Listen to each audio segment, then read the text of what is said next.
Hello again, Sam Slishman here. For the next few videos, I'm going to just focus on one tourniquet, one wrap at a time. But for starters, I'm going to talk about improvised tourniquets. So people don't love tourniquet improv, and that makes sense. But I think they don't love it for maybe the wrong reasons. I don't love it because you have about a minute, maybe 2 minutes, maximum 5 minutes to figure out how you're going to improvise. You know, I'll say to my father, how would you improvise? Oh, I'll get my belt and I'll find a stick and I'll crank. But not everybody has a drumstick in their pocket. But let's see what we can do in terms of generating pressure with just this. I'm gonna make the old square knot here, and we'll see what happens. Actually, I'm gonna get like that, nice and tight, and I'm just gonna crank.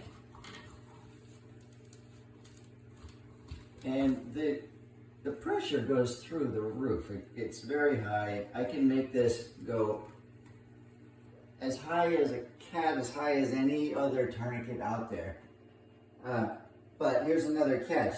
This is very painful. This is a narrow band. It's going to hurt my patient quite a bit. I don't have a great mechanism for locking it in place either. And the limb occlusion pressure is going to be not very good. It's a narrow band. It requires a higher limb occlusion pressure. So I don't love that.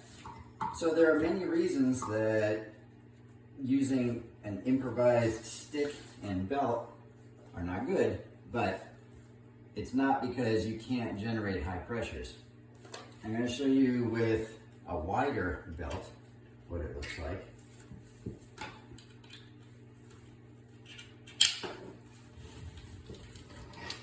So in this case, because it's wider, the jumps in pressure are going to be faster. It takes more force. Look at how fast that goes up with just a little bit of twist.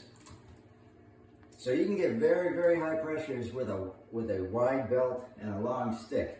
But again, it's very painful care and you have to figure it out quickly.